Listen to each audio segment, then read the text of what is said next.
You know ID in the town all day. ID in the SEA. You know ID in the town all day. ID in the SEA. Hello and welcome to episode 470 of the fabulous Peltoncast, sponsored by our friends at Pagliacci Pizza. I'm your co-host, Kevin Pelton. And I'm Tristan Carcino. And we're coming to you in separate locations this week. I'm in Seattle, Washington, home of the four-time WNBA champion Storm. And I'm coming to you from Renton, Washington, home of the Super Bowl 48 champion Seattle Seahawks. You're a little sick, so I have to carry everything, just like the rest of the year. Wow. This is my flu game. Actually, the Dunked On podcast was much more my flu game, but somehow that was easier to get through, even though it was several days ago, and I was much, much sicker at that point. So it's because you enjoyed being there more than you enjoy being here? I think it's because it was during the middle of the day, and my symptoms are worse at night. So you elevate your skills to a different podcasting level in the Dunked On podcast. Absolutely. So that's why Danny LaRue leaks news to you instead of me. All right. We'll talk about that after the pod. Let's get into our toast this week because we've got some fun ones. Starting with congratulations to Lenny Wilkens. As you noted, the notes trail off after Lenny Wilkens, who, because I did not have a chance because of the Portland Trail Blazers not trade on Monday evening to finish the notes, but who will be honored with a statue outside of Climate Pledge Arena honoring his track record as player, executive, coach with the Sonics, involvement with their championship in 1979, etc. A legendary figure, no better choice for the first statue outside Climate Pledge. I'm just going to throw this out there. I'm not a person who believes in signs and portents or anything like that. I think some people are feeling pretty confident that an NBA team is coming to Seattle if they're building a statue for Lenny Wilkens, because it'd be a little strange to have the building that they only play hockey and Billie Eilish concerts in have a Lenny Wilkens statue outside. Well, I'm going to let you in on a little secret that I don't know if it's actually a secret or not. This will not be the only statue being unveiled this summer. There will also be another basketball statue unveiled. Cal Raleigh. I didn't know that Cal played basketball. Every block in the city of Seattle. So the timing was not necessarily... Wait, what is the other statue? Do you know this? Super. Outside of Climate Pledge? Mm-hmm. Okay. It's in Seattle City Council records, so I'm not actually breaking this story, but the Storm have not announced that as yet, so you are getting that one. We're breaking it right here on the Peltoncast? Again, not breaking it, but... Was that information a little bit too interesting that you just released? Do you want to tone it down a little bit? Tone it down? Okay. Again, it is publicly available information. Okay. It is out there on the internet, and there is a discussion on Reddit about whether I believe it was a city council member should be bragging about securing funding for statues because, and this is a very Kevin Pelton take, we shouldn't be building statues. I mean, I guess I kind of agree with that, but I think it's also fine, even though me, I don't like it. It's so funny. I almost did build a Cal Raleigh statue because this half of a season is as impressive as most of the people's entire careers who have statues outside of T-Mobile Park, but. Not really. It's not that I'm sorry, I forgot Ichiro doesn't have a statue. He will eventually, but he's going to need to do it in the World How much room is there for statues? Series. I mean, there's a lot of statues at what was Staples Center. Are there? There's some really, really good ones. But the difference is the Lakers have actually advanced past the equivalent of the ALCS. The LA Kings have as well, and the LA Sparks for that matter. Yeah, they have a Gretzky statue. I'm sure they do, yes. Who did the Kraken have a statue of? Just no statues yet. Oh, maybe they're going to have a statue of some of the players they acquired this week. We'll talk about it in the roundup. But again, that is not the statue that's happening now. It is Lenny Wilkens. There we go. So the timing of this has been in the works for a while. I don't think it is necessarily related to expansion specifically. But the Seattle Kraken are very involved with this event. There's a number of Sonics legends coming back into town to help celebrate Lenny. And that maybe does feel a little more optimistic. This is the summer. We can feel it. We know. It's finally happening. The listener on the Discord already knows this, but I was on Seattle Sports 710 last week to talk about expansion. What did you say? I tried to listen to that and then I got distracted by work. So, can you summarize what you said on there? With my single favorite Tyee High School graduate, Stacy Rost. I'm sorry, that's not fair to Chris Smith. The momentum is there for Shots at expansion. Steve Poole. I know. Did you talk Tyee High School? It did not come up on this one. I Okay, think she's still chastened about the time when she said last time that I had gone to Tyee, and I had to point out, actually, that was my brother. That's what I was gonna say. Is you don't even get to speak on this issue because you went out of your way to not go to Tyee High School. Thank you. I suppose that's true. I mean, you weren't supposed to go to either, so I guess Yeah, your yes. allegiance didn't necessarily have to lie with Tyee, but you could have been up there with one of the most successful graduates of Tyee High School. Do you think I'd be on the Tyee Wikipedia page? Anyways, I'd make sure you weren't. so last week's news was the $10 billion expansion fee sale fee valuation for the Lakers. More great news for the Celtics. Yeah, we can't do this. It was so good so far. I know. I'm gonna do. I'm dying here. Hold on. I'm just gonna solo podcast. Okay. Congrats to UW pole vaulter. That's right, pole vaulter Hannah Mole, as ESPN senior writer Kevin Pelton incorrectly identified her as last week. Yep. Who was named the Women's Outdoor National Field Athlete of the Year by U.S. Track and Field and Cross Country Coaches Association on Monday. The first Husky to win the award. Hannah was the NCAA national champion, as well as the Big Ten Women's Field Athlete of the Year. What an honor that ESPN senior writer Kevin Pelton couldn't even correctly identify the sport. The Peltoncast regrets the error. Congrats also to Cal Raleigh, who became the first switch hitter and first catcher to hit 30 home runs prior to the All-Star break, with 3 over the weekend at Wrigley Field. I'm pretty sure that number is 4, though. I wrote that one on Saturday and then didn't update it. You wrote that on Saturday, but you didn't factor in the home run that he was going to hit on Sunday. That doesn't seem right to me. I didn't want to jinx it. If it were me, look, we're past jinxing at this point with Cal Raleigh. The Mariners scored. I wasn't watching, or no, I guess I was. They'd scored like a chunk of runs in a period of time. I guess this was yesterday after I was paying attention, and I looked at it and I was like, I mean, this is amazing. Donnie Barrels is hitting homers, Canzone's hitting homers, but I'm so confused that Cal didn't hit a homer during this time period. And then he did.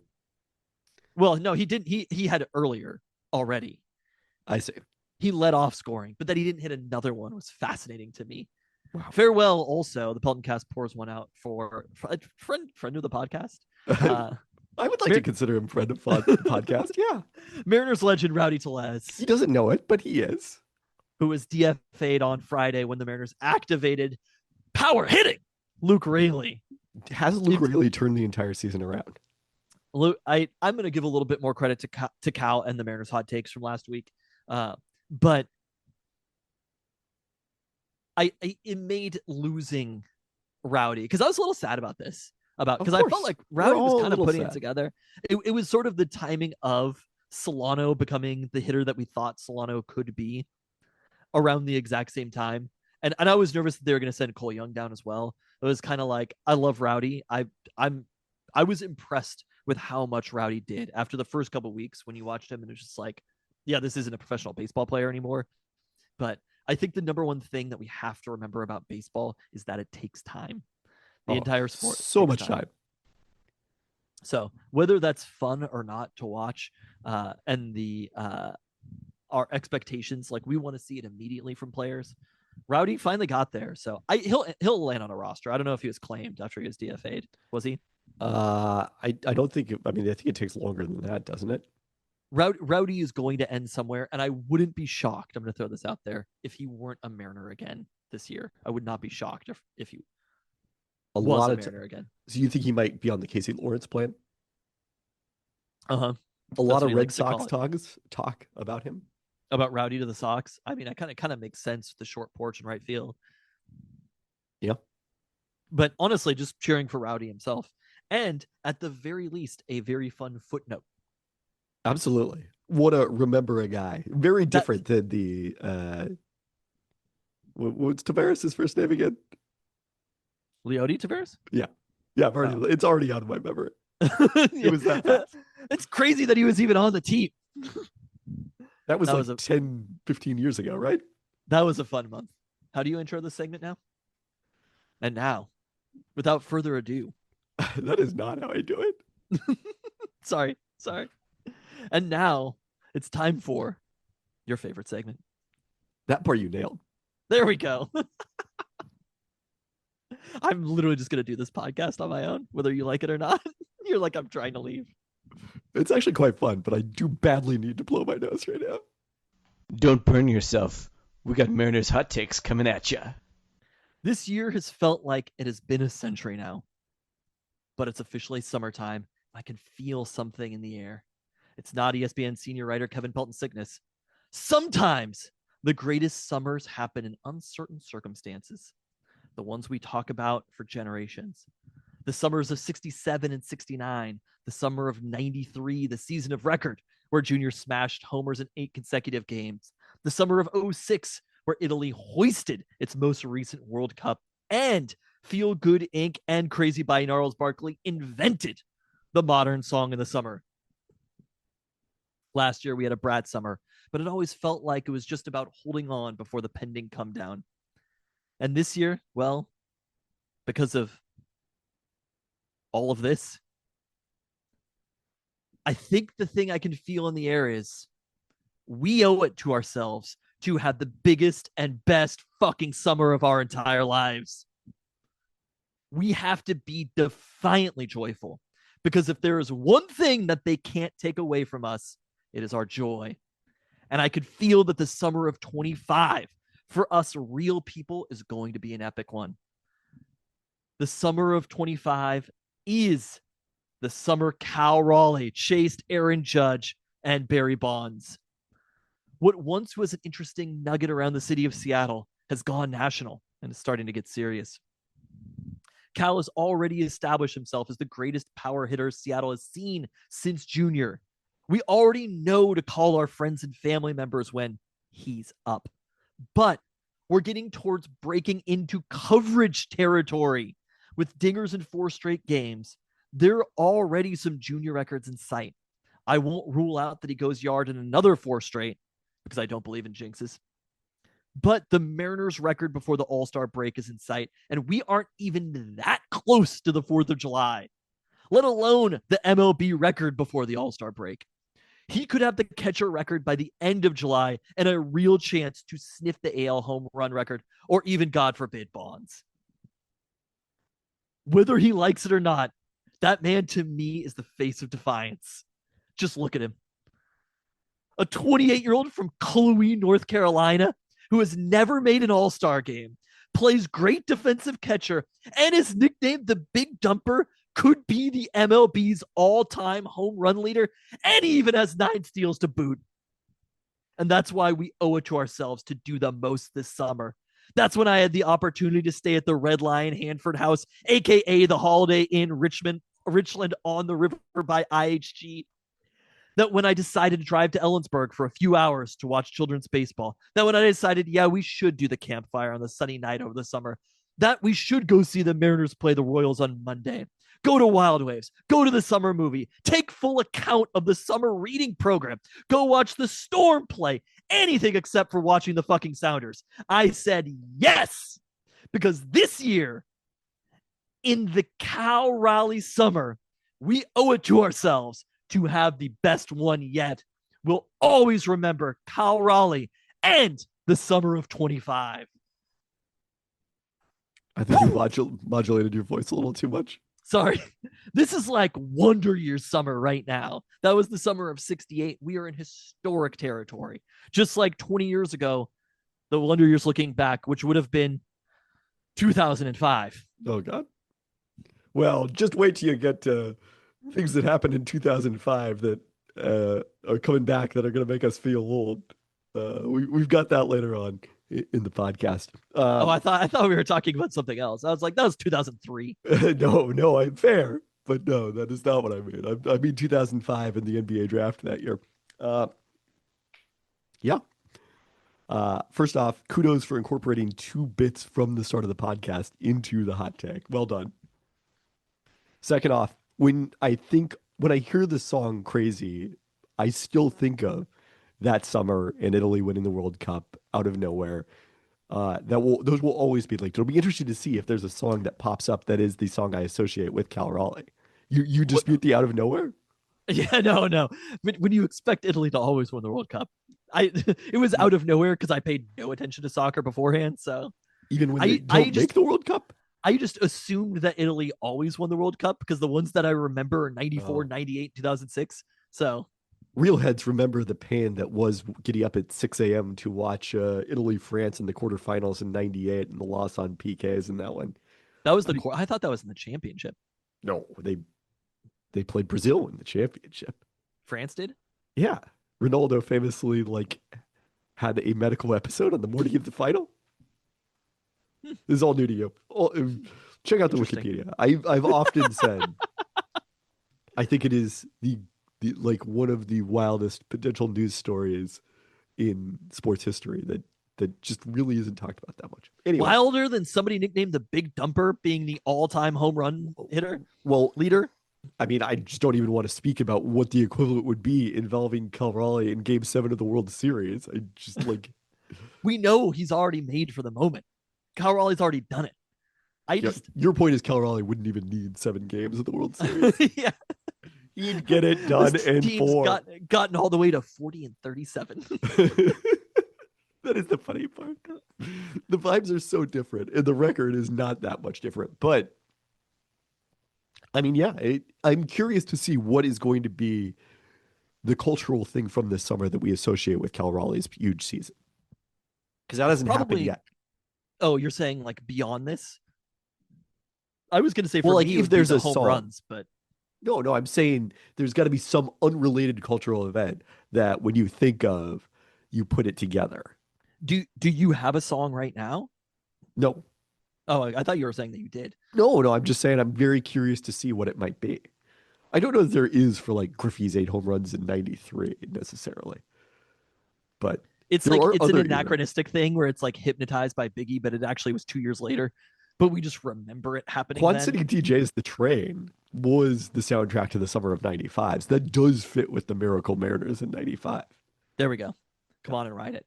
Beyond that, for the Mariners, going into Chicago, I know that they lost the last game after we podcasted against Boston, but going into Chicago, winning 2 of 3 against a very good Cubs team, to me felt like, and scoring a bunch of runs there. Like this team, All of the runs. it's funny because like you look at it. You look at it, and if this team could finally get a pitching staff to go with these hitters, Oh, well, we've I'll been come back saying to it that for in a so second. long. But the thing is, like, they go to these places. The Mariners hit really well in the Midwest. Let me just say, I wanted to consider the geography before specifying, and I landed on it's NFC North country. there we go. That's where the Mariners hit well. Yes. Just wait till they play the Packers. I own you. But the Mariners play very well in NFC North country. They hit very well, and to me, it was kind of like it's one of those things. I was talking to Luke about this. Like they're playing a tournament older, and it's going to be a wood bat tournament, and he was like, "We're not going to get any hits." By the way, weirdly, the White Sox are not NFC North country, but the Bears or the Cubs Cubs. are. I don't know how that works, even because I'm pretty sure that They're Wrigley Field is closer to or farther from Soldier Field than New Comiskey. But I was like, they have the same rules. Like if you're on the 80 feet bases, if you're using wood bats, the other team is also doing those things. It's not like you're isolated to rules that apply to you and don't apply to them. So the Mariners hitting well in Chicago and scoring these 14 runs. The Cubs were playing in the same setting as the Mariners were, and they've consistently played in that same setting. So the Mariners hitting well is still an impressive thing for this Mariners lineup to have done in this situation. Also, just thinking about Cal Raleigh, to be in the place that he's in and play regularly at T-Mobile Park, and especially in the beginning of the season at T-Mobile Park, he deserves like an extra 4 home runs because of that. Your math checks out. I If endorse. we're awarding honorary home runs. Yeah. But I think this series, And then the first game against the Twins are reeling right now, but like the first game against the Twins, how well the Mariners hit in that game again. Where okay, this is NFC North country because they're now playing Vikings territory. Yeah. Yeah, okay. Yeah. Just we got to get to the Brewers. Well, because I wanted to call it Upper Midwest, but I assumed that I was going to get it wrong somehow on Peltoncast. You were going to be criticized. Because on the Dunked On Basketball podcast, there was some actual Peltoncast geography where I referred to Jeremy Sohan going back to Dallas because he had played at Baylor, and Nate Duncan had to point out that Waco was an hour and a half from Dallas, which is definitely way further than I realized. So I love to bring Peltoncast geography to other pods. There it is.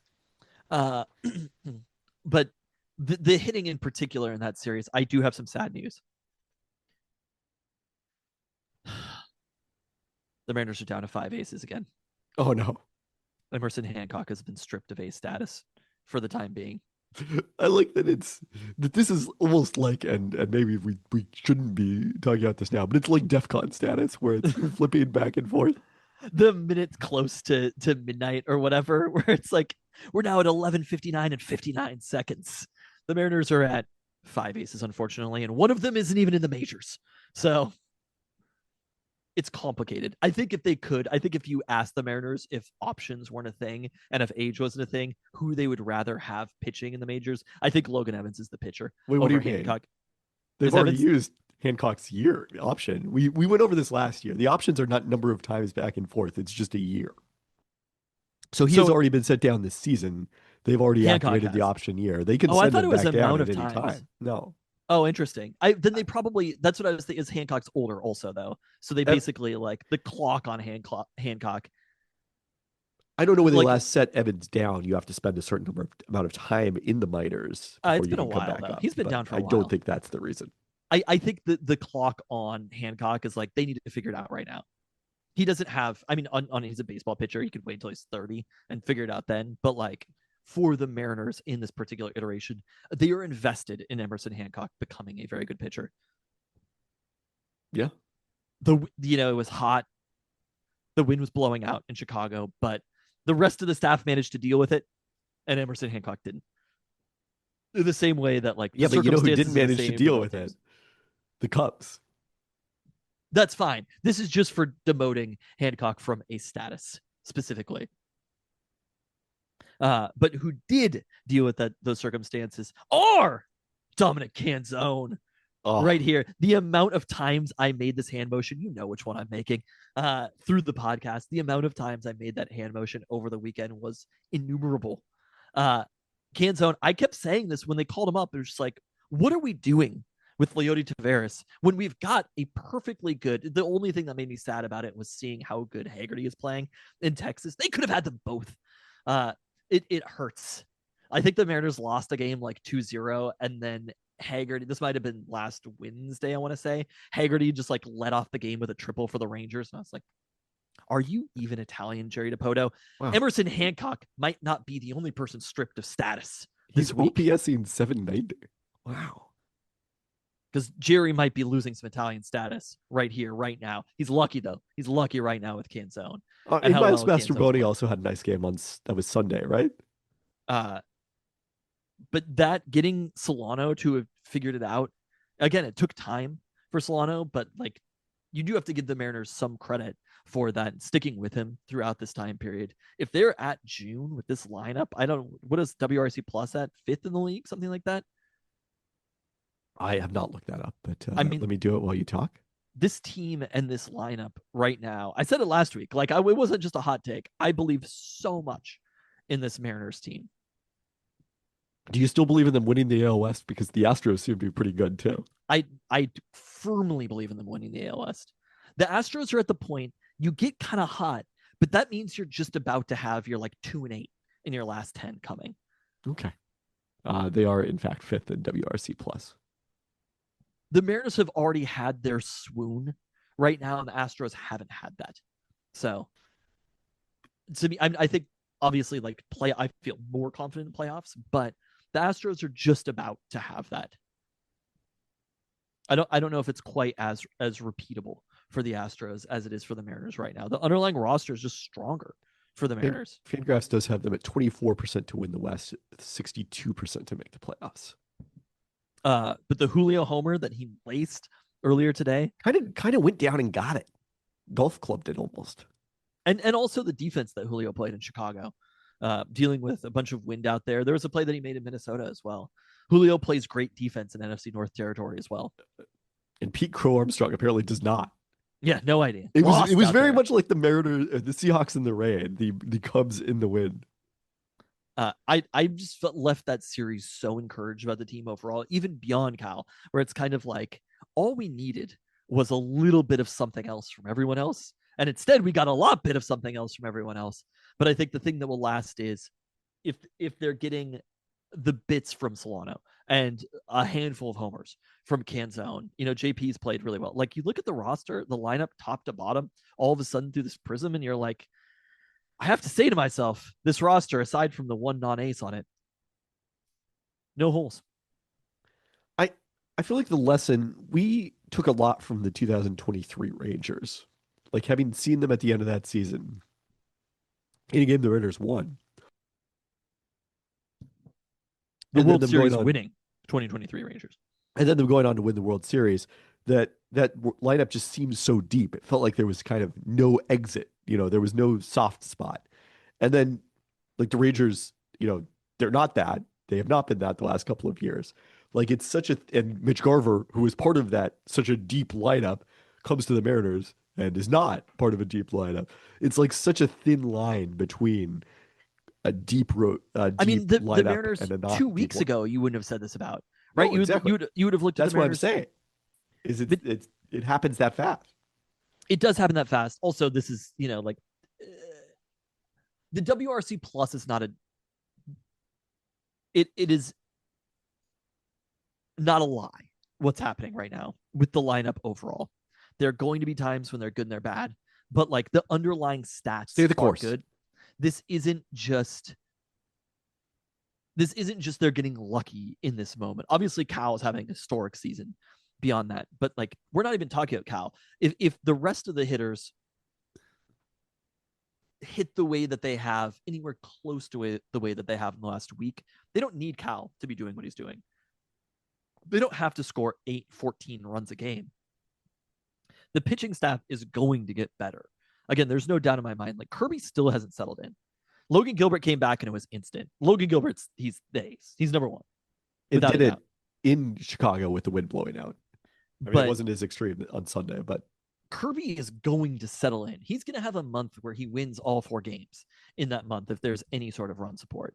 And that's kind of the last piece to get locked in for the Mariners. And then figuring out who that 5th starter is, whether it is Hancock, Evans, whether I feel like Bryce Miller's not coming back this year, but whatever that looks like. And this is still, I think they're kind of like, and with Luke Raley coming back, I didn't even really mention that, but how well Luke Raley is hit. I mean, we started off with that in the toast, right? I mean, he hit the bomb earlier today, and I was like, the game's over, right? They're in the 2nd inning right now, and that's it. It's ball game. Maybe it's the 3rd inning that they scored all those runs, but Yes, they were scoreless the first 2, and then they were not scoreless. I just, it's a 4-game sweep incoming against the Twins.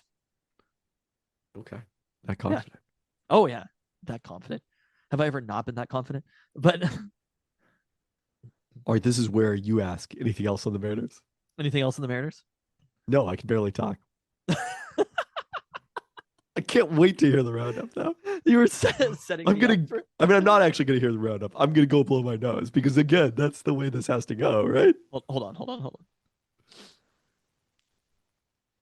Okay, as we head to the roundup, That's not what I sound like.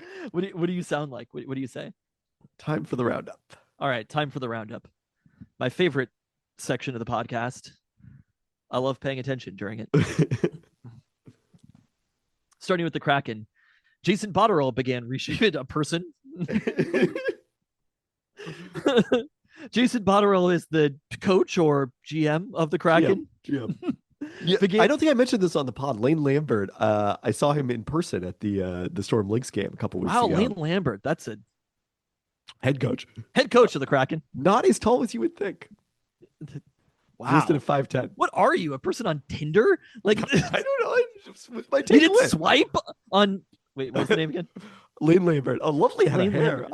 I would Okay. swipe. All right, fine.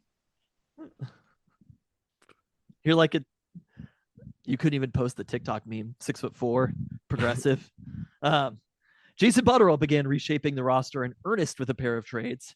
First, sent third and fourth round picks to Dallas, the Stars. I'm just joking at this point. For winger Mason Marchant, then flipped winger Andre Marchmont, then flipped winger Andre Burakovsky to Chicago Burakovsky. We're working through it. For center Joe Veleno. He's been here. He was here for 3 seasons, I think. Burakovsky. Was he really? I believe so. Maybe 2, but I think 3. The combination of those deals is essentially a challenge trade on the wing.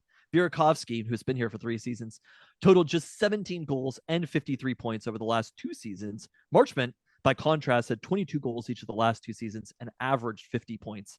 He's also got a cap hit $1 million less, and the Kraken get out of the final season of Burakovsky's contract. Veleno, who went from Detroit to Chicago at the trade deadline, offers some center depth, has averaged 23.5 points over 4 full NHL seasons, and makes just $2.275 million in his final contract.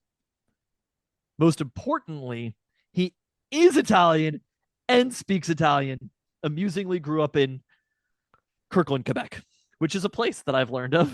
Maybe there's a Peter Kirk there too. It was not Peter Kirk. It was somebody named Kirkland, as it turns out.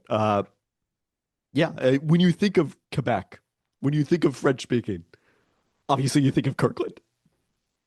There we go. Do you think they love Kirkland's signature? Do you think they think that Kirkland's signature is for their Kirkland?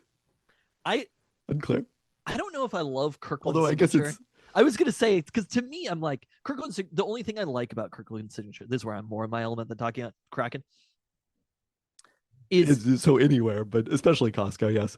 But I love when people don't know that Costco is from Seattle and you can educate them on it.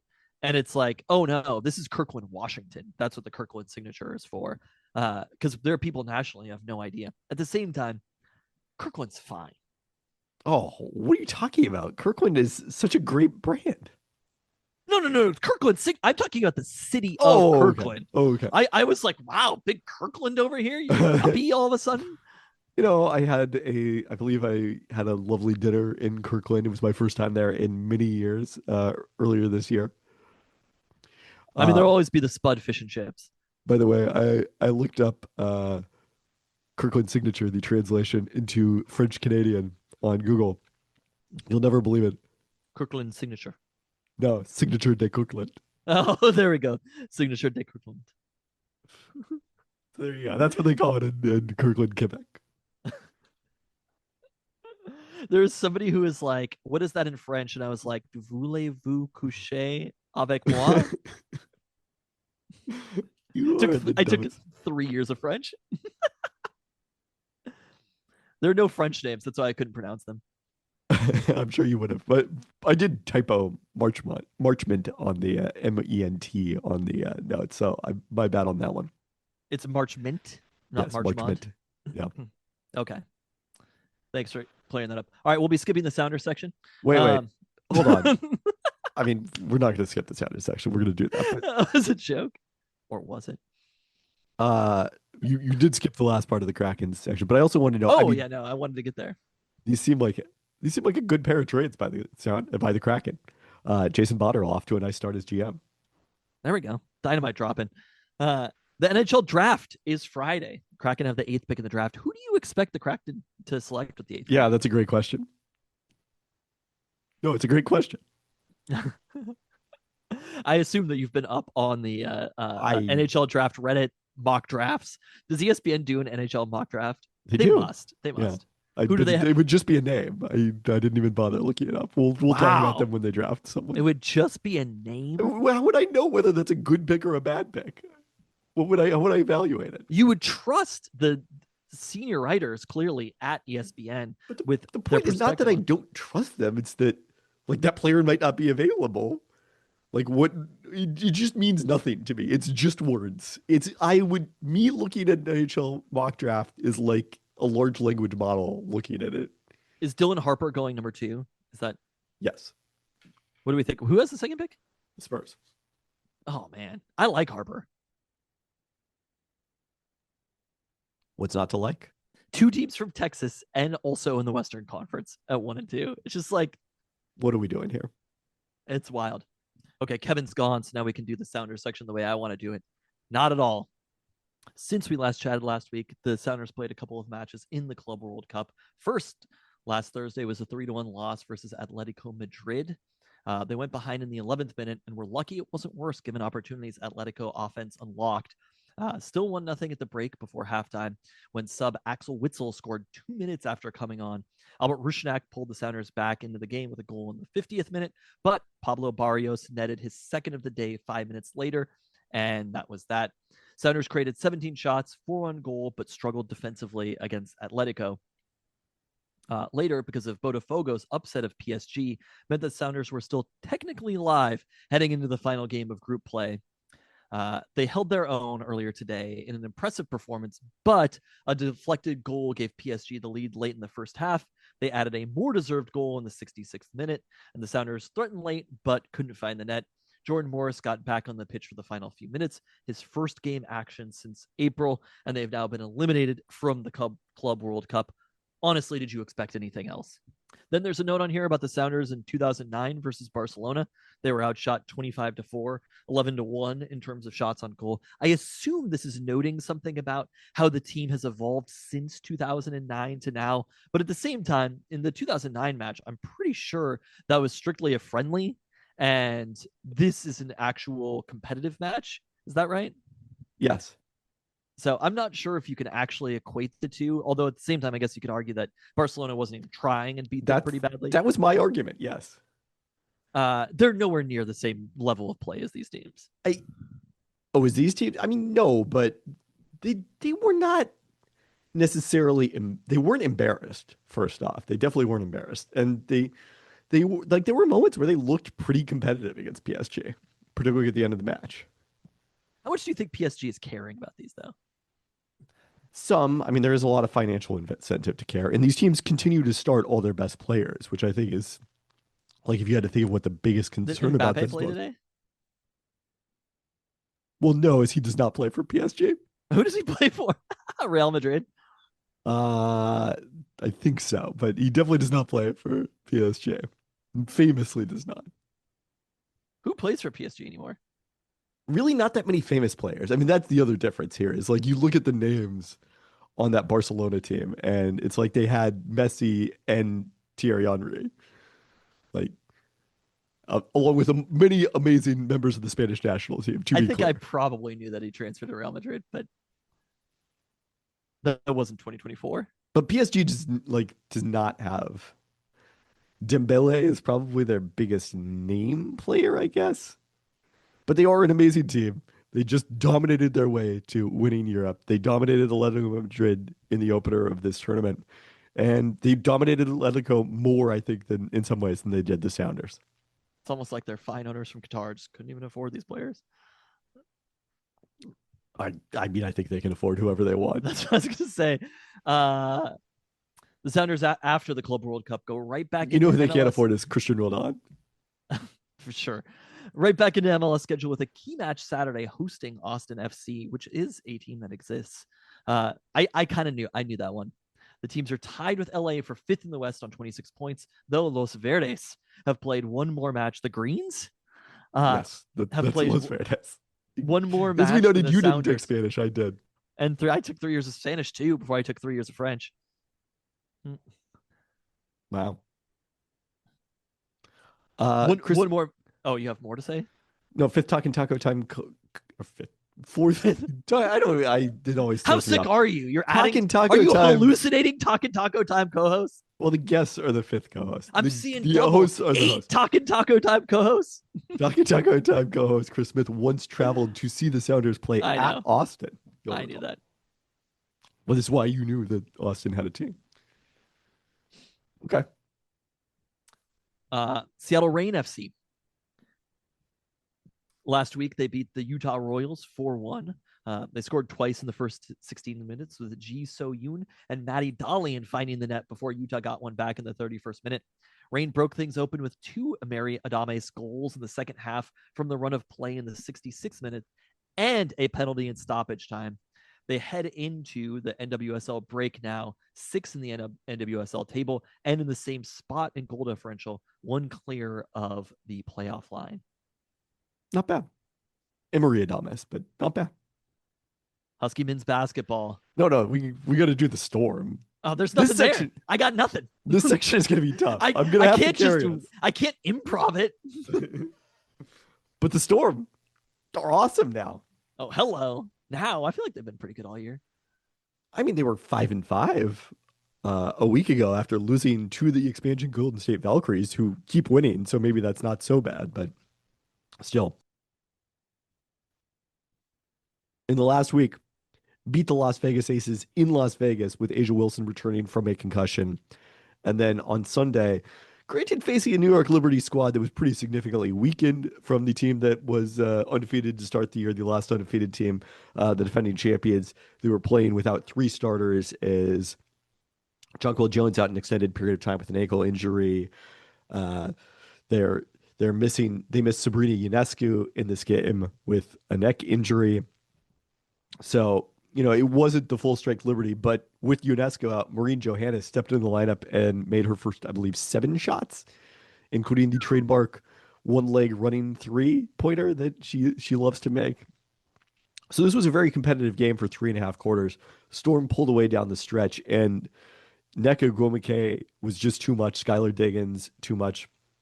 Gabby Williams, in the last week, has had her career high in steals, her career high in rebounds in Vegas, her career high in assists against New York. She had a point rebound double-double, the first of her career against the Aces, a points assist double-double against the Liberty, the first of her career. No player in WNBA history has ever done that. Your first point rebound double-double, your first point assist double-double in back-to-back games. Shout out to Storm PR for that one. 4 of 16 shooting at the same time. And, I think basically any time that you're beating Breanna Stewart, is this the first time that the Storm have beaten the Liberty with Stewie? I think they got them. Huh? That's a great question. It might be because they played them very tough in 2023, but they probably wouldn't have actually beaten them last year. A weekend that you look at where the Storm have beaten both the Liberty and the Aces to really hold Stewie. I mean, she played 37 minutes in this game, had to kind of anchor the offense, but to hold Stewie in a game where offensively it was more or less just her to 18 points is a pretty impressive effort. Yeah, they had lost all 7 meetings with Breanna Stewart since she signed with the Liberty. I missed that in the moment. Kudos to you, sir. Availability aside, see people step up to the opportunity. You know what I mean? Wow. It's about this is like the Stanford prison experiment. Well, I thought you were going to say this is like Scoot Henderson now that Anthony Simons is gone. No, I don't. It's probably been widely discredited. Do not quote me on that. I don't know if that has been discredited. I'm not sure on that one. I think it's. I'm just my gut tells me. A lot of things have been discredited. But even you look at Malunga coming off the bench, playing a solid 7 minutes, 3 of 5 shooting, 6 points.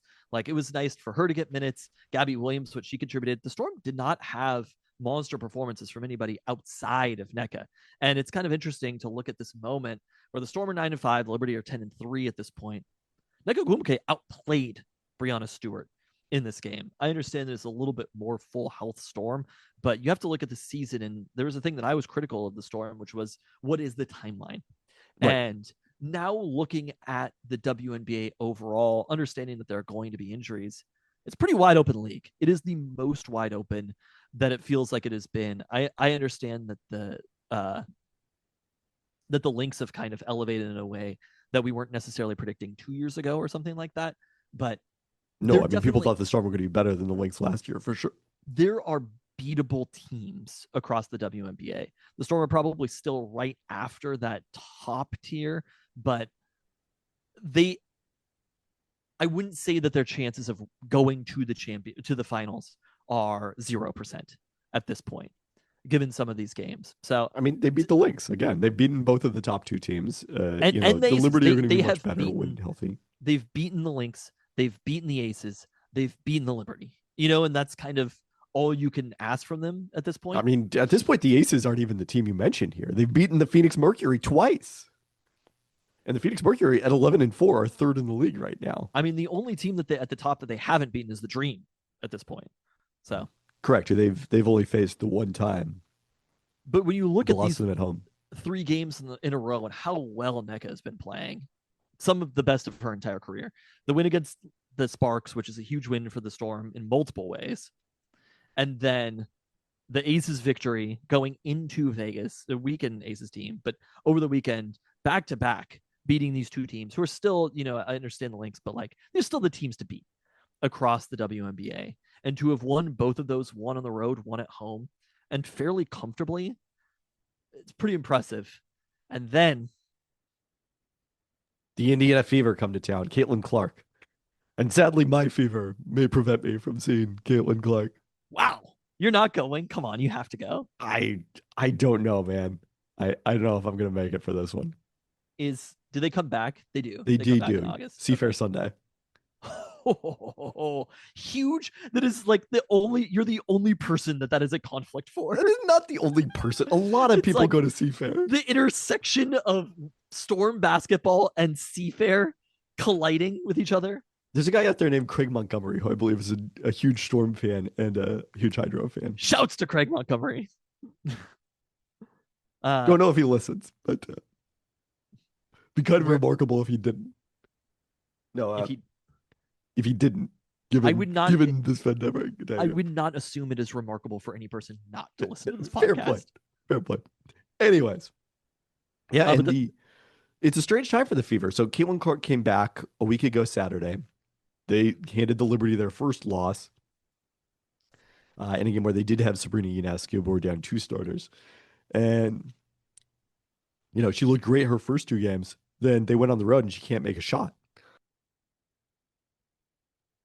Specifically, she is 1 for 22 on 3-pointers in road games this season. Well, sometimes she has people attacking her in those games. No, that was at home, where she's 44% from 3-point range. Not the fans. I'm aware. Okay. That was at home. But coming off a pair of losses, I mean, this is one that they lost on Sunday to the Aces in an interesting game. That was Vegas's probably most impressive win other than beating the Storm. Given how well NECA has been playing and the Storm in general, this is a game they should win. Probably, but it's another test, I guess is what I would put it. They're 1.5-point favorites in this one. There's an awkward silence here for I got no more notes. And then they wrap up the homestand on Friday, hosting the lowly Connecticut Sun, who are 2-11. Then Sunday, go back to Golden State for the second and final time this year, looking to avenge their loss a couple weeks ago that took them out of the Commissioner's Cup final. They're going to beat the Valkyries. I'm just going to say right now, if you're not paying attention to the Storm, this is the time to start paying attention. Right now, I this agree. is like it's the exact moment when you could claim to be. It was like the Mariners. Wait, what was the season that one series that you started paying attention in 2022? Oh, the Mitch Was it? Haniger. Yeah, that series. That was the last series you could have paid attention to have been like, I've been here. And you managed to get on board just for that one. To be clear, in no scenario am I saying I've been here about the Seattle Mariners, other than in referencing the 1993 season, the year it all began. Well, you started paying attention before the 93 season. Not really. I wouldn't count 92 at all. Okay. I was like reading the newspaper about what the Mariners were doing, but I would not consider myself a Mariners fan then. An interesting thing that I've been listening to this Simpsons audiobook, Stupid TV, Be Funnier, by Alan Siegel. He's a friend of the pod, I think. Okay. He works for the Ringer. I don't know if that makes him a friend of the pod. He I feel like we've interacted on social. Great. That's all it takes. Jason Richardson, friend of the pod. In what sense? Unless he's enemy of the pod, he's definitely a friend of the pod. There we go. Any person who's ever said, who the hell is Kevin Pelton, according to you, is a friend of the pod. They're just asking the question. I mean, no, any publicity is good publicity. That is a perspective. Anyway, the thing about it was, it's funny, like looking back, I remember The Simpsons being a phenomenon, but just how quickly it happened, because that shit doesn't happen. You know what I mean? Like TV shows don't start as phenomenons, and it was instant. Because you watch like season 1 episodes and you're like, these are good, but they hadn't really figured it out.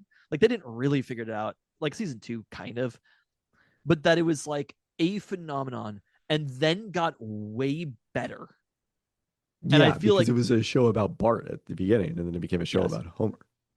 and they went out of their way. This just almost never works, to go out of your way to be like, these things that we've been doing that have made us really successful, we're going to stop doing those things and still become more successful and a better Yeah. TV show. Anyway, it was kind of fascinating to think about. Anyway, in Husky men's So basketball, this is like the Storm being number 1 in 3-point percentage after being last in the league last year. we were all thinking it. I do want to mention you pointed out Dominique Malunga's game on Sunday. Like, the bench barely played in the second half on Friday, other than Alicia Clark, who finished the game instead of Ezzy Megbagar. And it was good to see Ezzy make some big plays down the stretch on Sunday, because I was starting to wonder whether we're going to have the conversation about whether Ezzy is going to want to be part of the 2026 Storm.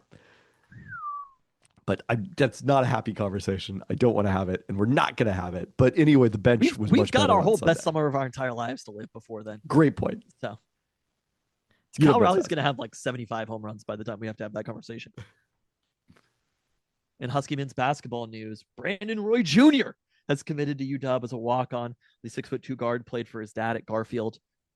Is this how Lakers fans felt about Bronny?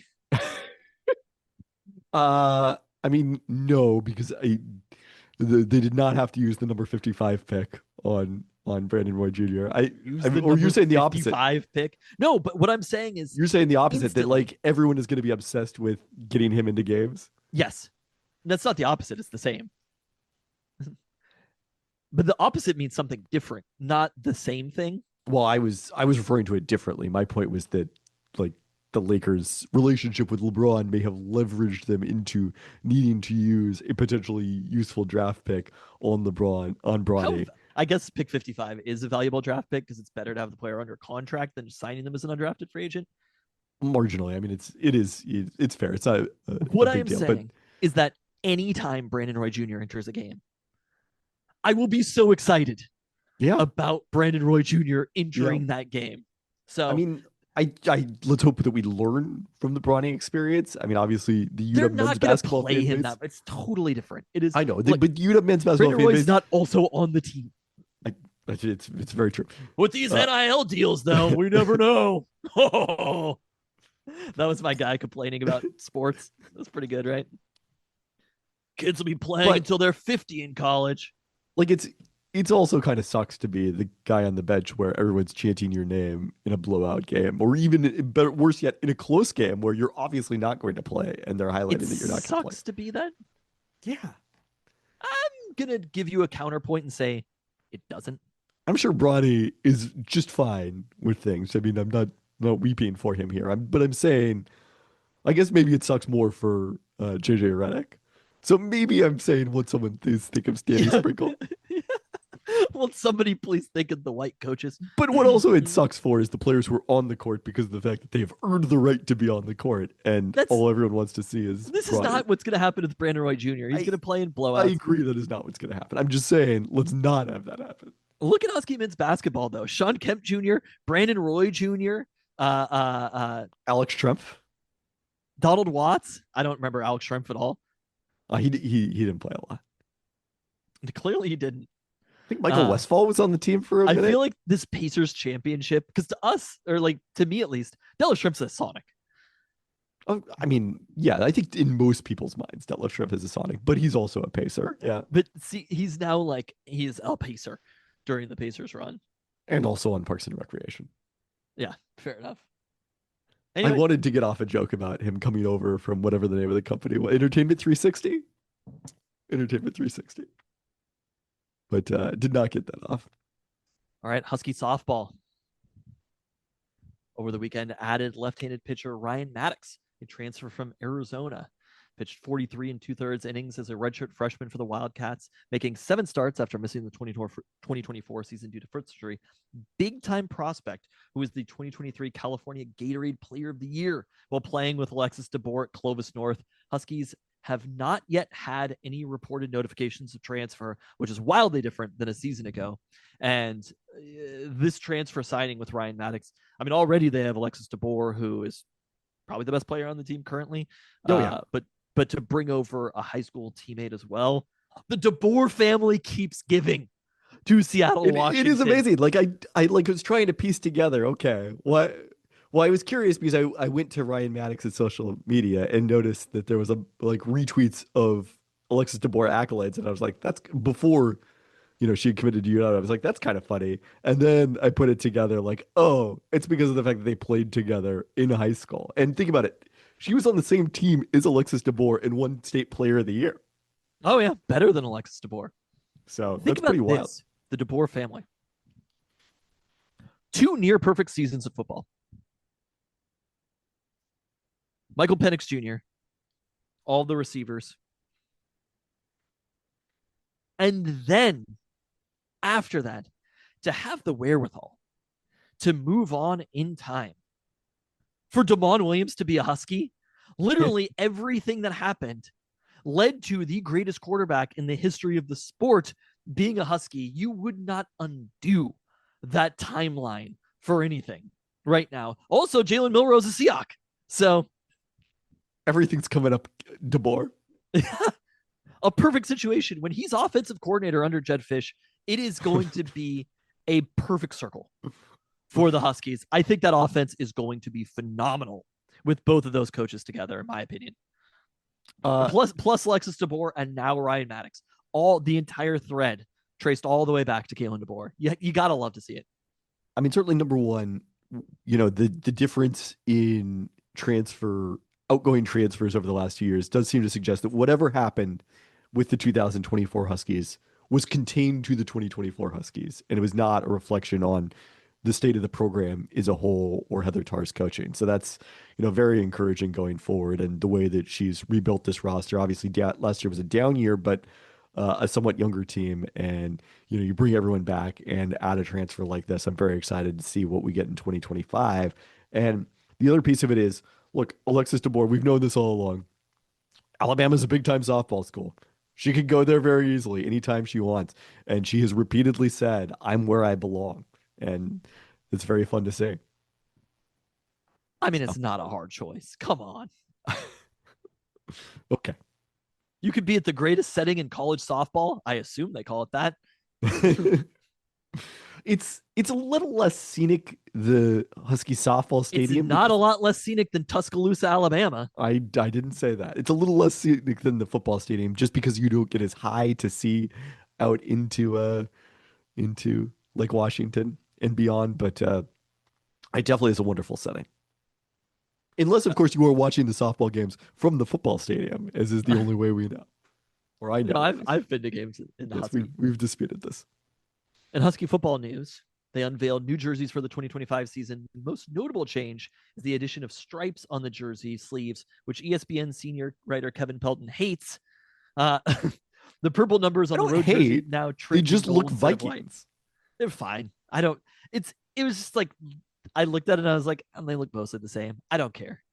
I mean, I mostly am like, I am, well, I'm not like this, but in this case, I am like this as I am to the schedule. And I'm like, people get so worked up about, so-and-so's coming off a bye here, or they, have back-to-back home games here. And it's like, you know what? You can't say 841 home, 41 away in the NFL anymore because there's an odd number, but you do know that ahead of time.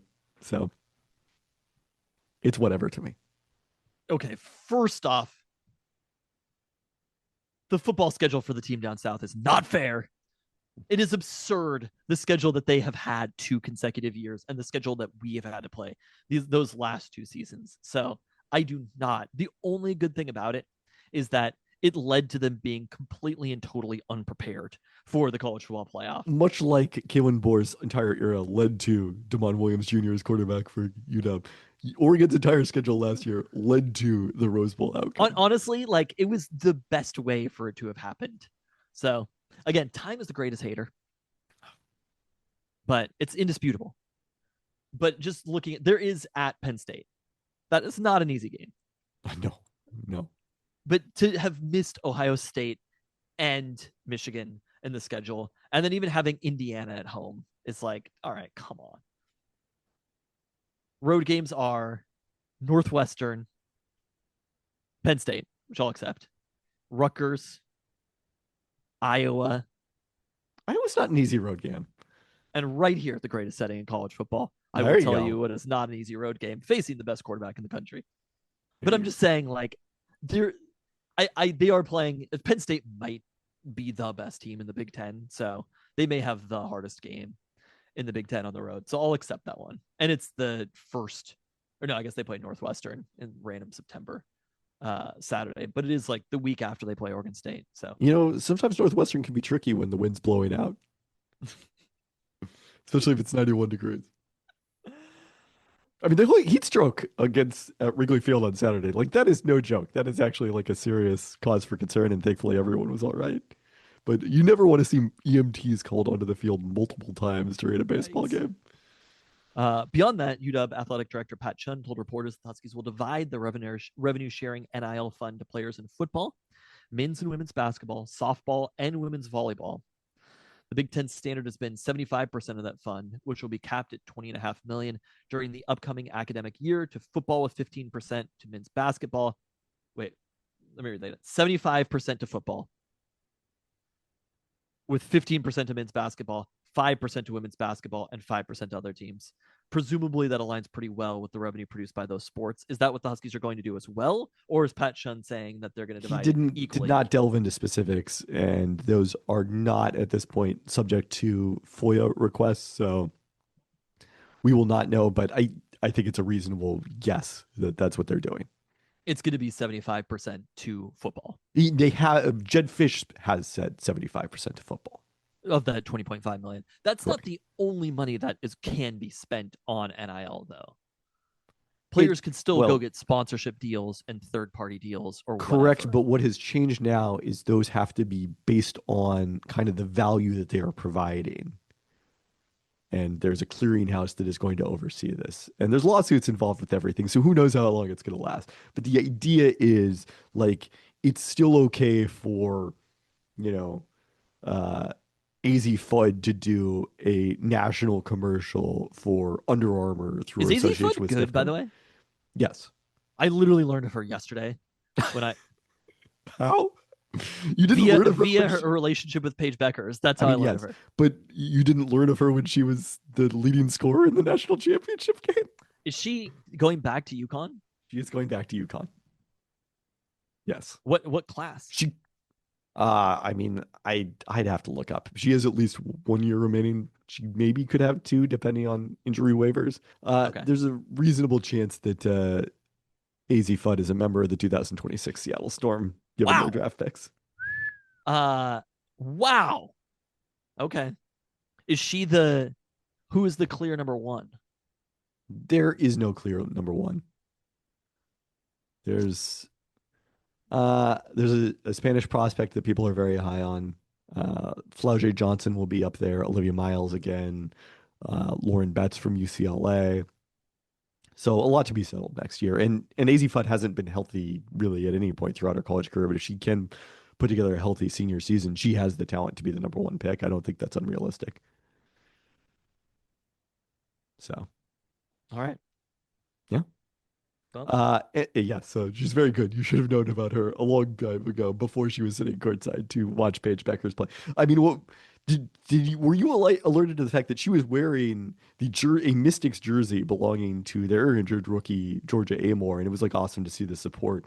Obviously, there's the ACL kind of shared history among those players, but you're sitting courtside and not wearing your girlfriend's jersey in the game that she's playing in. That was kind of funny. I don't know. I think you're overthinking it. I suppose so. I thought it was kind of funny. Anyways, so deals like that return clear value commensurate to the following, especially on social media that players have, will be allowed. But, before the NIL was much more clearly like, this is money you are getting to perform and, from a collective. And that They're part saying of it no it longer has to exists. look a little like a sponsorship now, rather than Yes. just cash in pocket. That's the argument. And then that funding that previously was being channeled through these donor collectives should now be funneled through the university in this NIL fund. Any situation where you're setting up complicated rules for players receiving money means that teams are just going to break those rules. That Unquestionably. that is my review of it, where it's basically like you have two options. Either there's no money from individuals going to players at all, right? I don't know exactly how you'd set that up, because like individuals don't just pay money to professional athletes, Thankfully not. right? I mean, I don't know if there are specific rules against it, but If I wanted to pay Kevin Durant like to you could play just for Venmo him. the expansion Sonics, yeah, I mean, there's no rule against it. Be weird just on many do- levels. Doesn't happen. It's more of like a culture thing that they have to like get rid of. But anytime, so it's basically like you either have such strict contracts that it wouldn't make sense, I suppose, or you just let it be the Wild West the way it was. And like ultimately having this, I feel like they're maybe accidentally setting up the exact same shit as they had before with Very now possible. budget, which is still better for the players. I'm not saying that it's not better for the players, but the punishment piece of it, I think, is going to be still so extraordinarily hard to try to enforce. And it's as the all NCAA. now subject to lawsuits. So whether the NCAA could actually, affect the eligibility of a player for taking money in an inappropriate NIL deal seems unlikely to me. Just as long as Reggie Bush doesn't sign any autographs, we're okay with it. All right, well, there we go. But We make it through. I think we made it through. I got to be honest. I don't know about your ability to compile notes, but your ability to read them and serve as host, it's quite good. There we go. It maybe even was better because I got to react off of you in a way that I can't. Wow, did we react just when change I the read whole the notes. podcast? The pronunciations, that is what it is. But You finally got to realize what it was like to be me. So you were paying no attention when I was talking at the Sounders because you weren't even in the room. that is true. You're gonna I have to left. go listen back to like 4 minutes of dead silence, and then I just decided to start doing the Sounders section. I couldn't tell when I walked back in whether it was a bit that you were doing it or you were doing it for real. Oh but it no, turned I out was it just like, for real. I'm just ready to move on here. You just want to get to bed. You have no idea how I pronounce Rushnak. Oh no. How long are we at for this podcast? Has it been long enough? I hope so. I don't know, man. I We're going review. to talk about cookies next week. I'm guaranteeing that on this Wow. podcast Illness be damned. because I'm going to cover the Lenny Wilkins statue unveiling. You're and gonna I be will like, it go. tastes like nothing. I do not taste this cookie. It is definitely not soft enough They to be Seattle's stopped best making cookie. the Yankee candles have smells. I will go get cookies at one of the 2 locations we need to get to before that event. I am promising it right now on this very Wow. podcast. Wow. I'm always, you just tell me a place, I'll go get cookies. Okay. I've been to the city of Seattle numerous times. Really, it's not Ellensburg. It's not your favorite haunt, North Bend. I think that got to Ellensburg was like number 6 on my rankings. And I will Right. say, I think it kind of went up this weekend. Well, congrats to Luca, MVP of the bullpen tournament. What was the name of it? They call it the bullpen series. It was like best of the West or something. If the West includes just teams from Western Washington and maybe Eastern Washington, and not even the best ones of them. I mean, honestly, it should only be Taco Time Northwest locations. That's how they should define it. That would affect the O-Town Bombers, though. Wait, by the way, should we mention quickly before we go here, this ridiculous thing that someone slapped in and out coming 2026 sign in Ballard and people took it seriously? It's street art. It's not like Whether it was or whether that was the intent or whether it was trolling people took it seriously. And I want to wager on the record on where the next northern location of In-N-Out will be. you have an actual. This is a bold prediction. Yeah. This would have been if you would have saved this I'm going to remember that in 6 months. for the year end. If you would have dropped that bomb for the first time and been like, I'm boldly predicting where that the next In-N-Out location will be announced this year and it'll be in X city, that would have blown my fucking mind. I agree. As I a don't bold know what prediction. the timeline That would have is. been the greatest bold prediction that either of us had ever made. We're always just like, oh, Russell Wilson's gonna be MVP. You know what I mean? And then you would have been like, bam, straight up. Chehalis. I'm calling it right now. I'm calling my shot. Chehalis. Chehalis is the place. I could see it being Kelso. Kelso's a reasonable possibility, but I think they're going to go a little bit farther north and they're going to go all the way to I Chehalis. like how analytical you are about this. I've thought about this. That's incredible. Well, as you know, I spend a lot of time in Chehalis now, so You endorse. And you spend a lot of time getting burgers when you're at these tournaments. that is true. And I would probably have enough time to, man, Chehalis is a hike.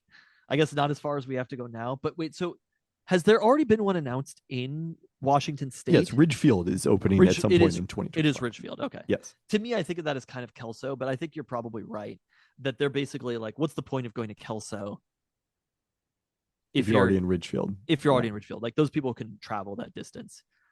What is the year if you're boldly predicting things? Or because there's here's the there's real no question. Portland in and out. In and right? out north of Ridgefield. Yes, because there's one in a western suburb is coming soon. Which is first, in and out north of Ridgefield or the Sonics return? Return announce or they play a game. Play a game. And the in and out is open. Oh, they're proposing a location near the airport in Portland. Huh. I missed that news. That was in January. I think the Sonics play a game first. Well, north of how They're about going to Seattle area? Gresham. Seattle area. Oh, Seattle area. It definitely Sonics before Seattle area. Okay, but I mean, north not of definitely, but I still think it's Sonics. yeah. Wow. We're gonna look like such idiots if we look back at this and the team just never happens. Is there Scuttle? Is there Scuttle in the back end? There's Scuttle on the front end. But are people on the back end being like, this done? No, but there's Scuttle on the front end. Okay. Have you ever tried to talk to Jan about this? She's just like, there'll never be a team. And I'm like, Jan, it's happening.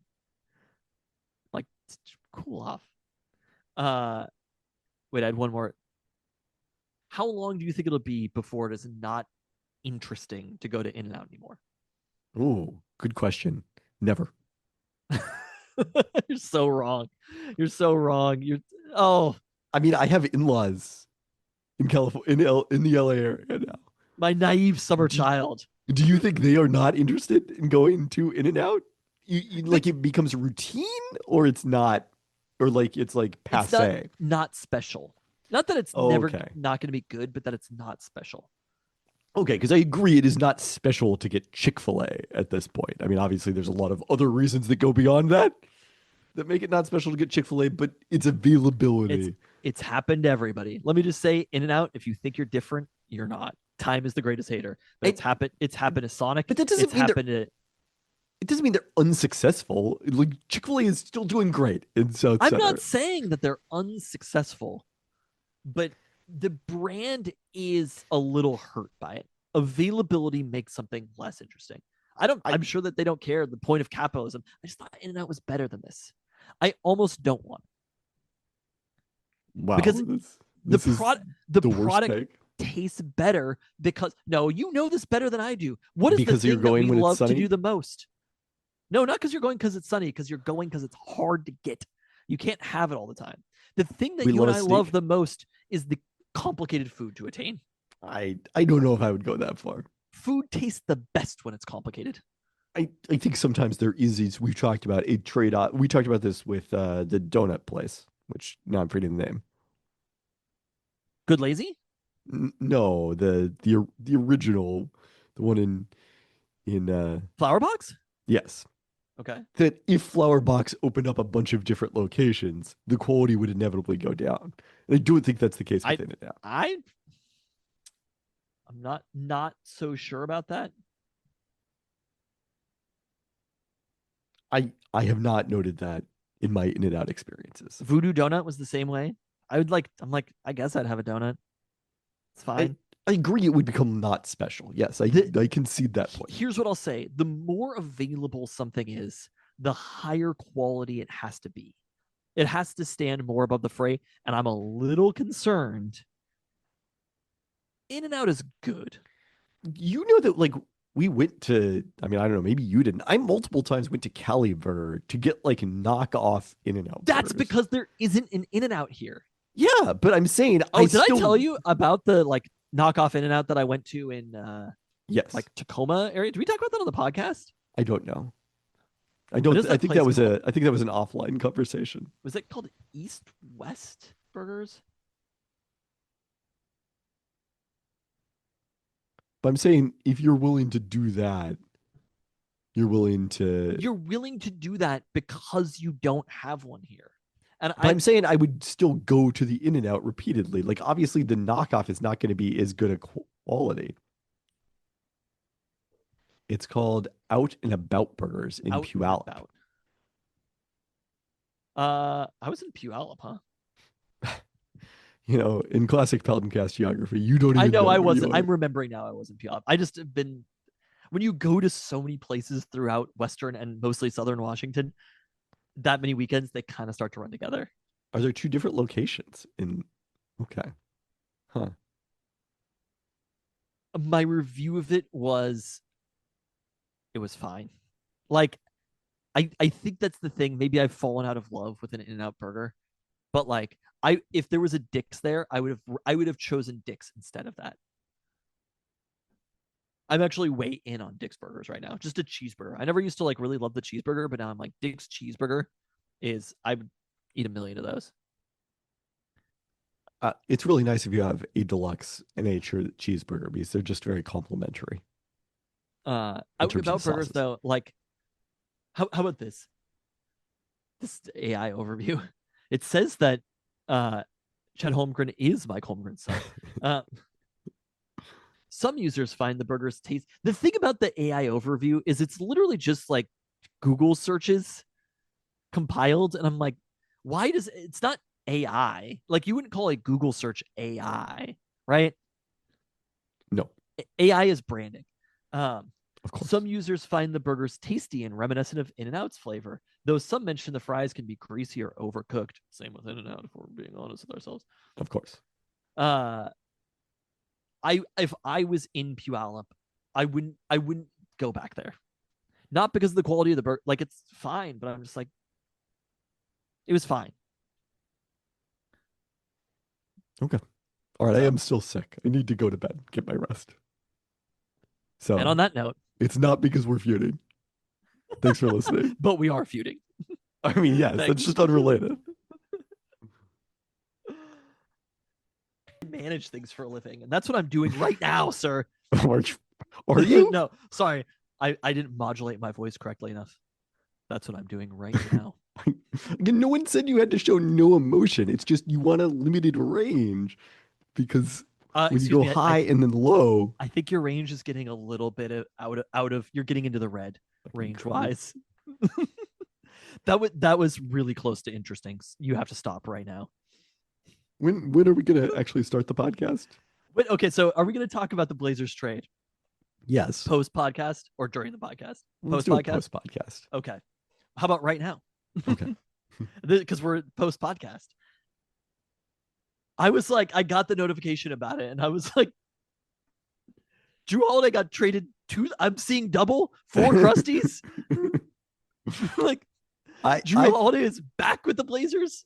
I found out about it from somebody in the Dunked On group chat, the not technically the Malika offseason group chat, but similar, saying, "What you doing, Blazers?" His name is Danny LaRue. You can say his name.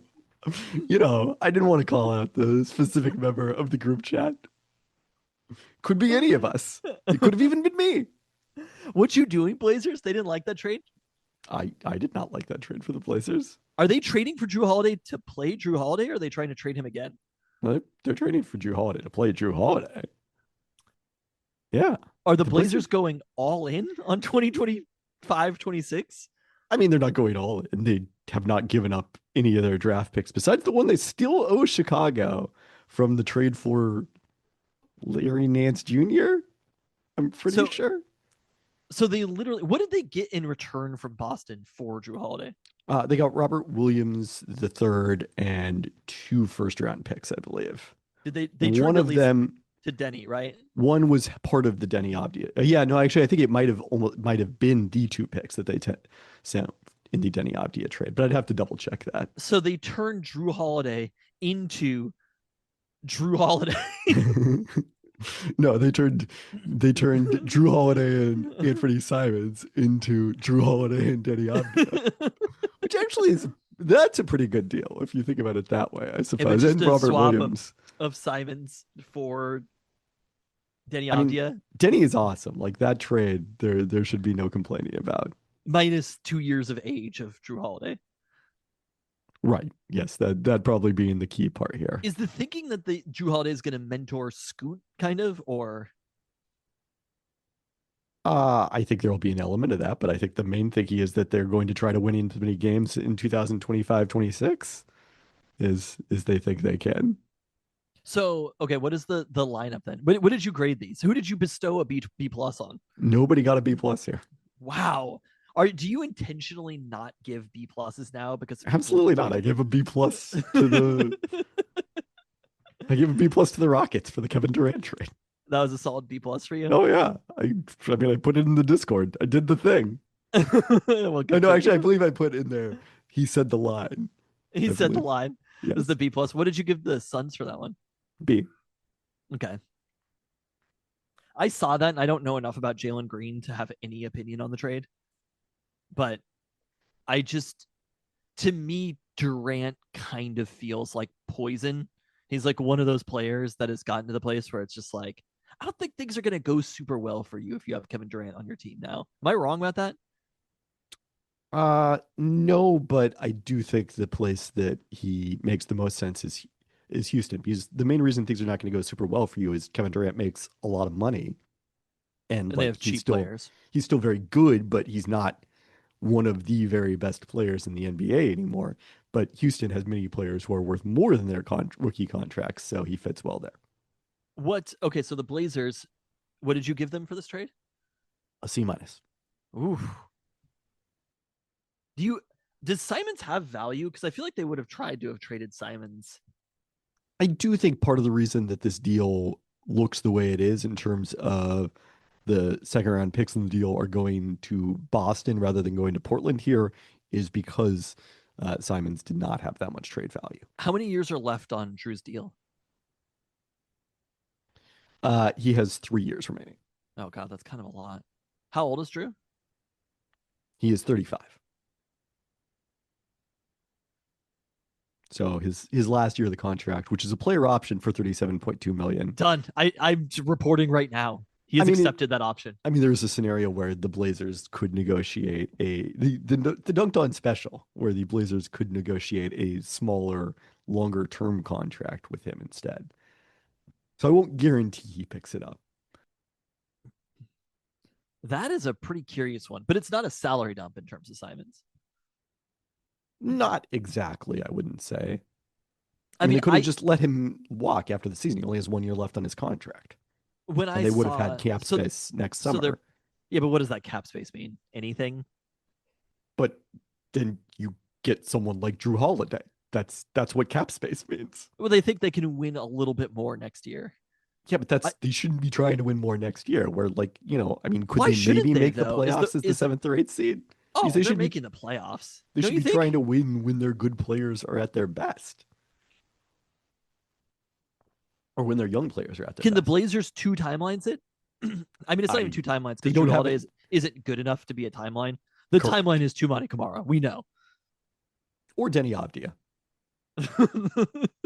What do you think the people of Portland would say that the timeline is? Is there anybody who thinks it's Scoot and Shaden, or are we actually right that it's Tumani? No, I think most people think that Kamani and Tumani are Kamani and Tumani. Avdia and Kamara are their 2 best players. There are definitely Scoot believers out there. But okay, let's say that there should be. Let's say that they do make the playoffs next year. They get a little whiff of it. The young players develop, and then Drew is probably valuable for 1 more season after that. But he's ready to take a different role, and Scoot is ready to take a step forward. Kamara is all-star. Denny is an all-star. Maybe that's Let's all remain calm here. Oh, I mean, Tumani should have been an all-star last year, but like, is that unheard of? Is that too rosy thinking? No, it's just that like Scoot by the last year of Drew's contract will be on his extension. So you could be paying, Scoot 30 plus million to start at point guard and Holiday 30 plus million to back up at point It's guard. 1 year though. I don't think that's that big of a deal because they're not going to be able to spend the money anywhere else. Well, of course they could spend the money somewhere else. The They're Celtics are not not going to be the last team in the history of this CBA who needs to dump money. I'm You're quite saying confident of that. they could have sat around and just waited for another salary dump on a better player than Holiday or a younger player. Right. All right. But if they make the playoffs next year and let's say they're not even in the play-in, is that a possibility? It's a possibility, but the West is really good. I don't know if you're aware of this. All the good teams are in the West. Have you Why does noticed? that happen? It's Have you noticed crazy. that the Thunder are in the West? It is like we're gonna get an expansion team, and it's just like it's such a fuck you. It's just like here you go, welcome to the conference that has been good for literally 2 decades straight or more. Yeah. Why And- is the East not good? How is that possible? And one of the most seismic things of expansion, if it happens, is which team, presumably the Timberwolves, gets to go to the East. You think that the Wolves will? Because the obvious one feels to me like I guess the Grizz. no, the Thunder. No, they wouldn't move them to the East Why? because they're not as far east as Memphis. I don't know what to tell you on that one. Okay, fair enough. I had the feeling where I was like, I'm gonna be really upset if the Thunder win the championship, and then the Thunder won the championship, and I was like, I actually don't care at all. The great thing about it is, first off, doesn't matter. Second off, nobody cares about the games in basketball. So literally all this other stuff I feel like has gotten even more like they won the championship, but it was like, yeah, Kevin Durant got traded and then Drew Holiday got traded the next day. The games don't matter. Everybody knows that. That's why you have a job. Mom said to me today, so you're not as busy now, huh? Right now that the season is over. And I'm like, come on, Mom. You've known me for a long time. Chan, you You know should that know. he doesn't watch the games. People tell him all the time on the internet. Oh, Lord. And on that note, Thanks for listening. thanks.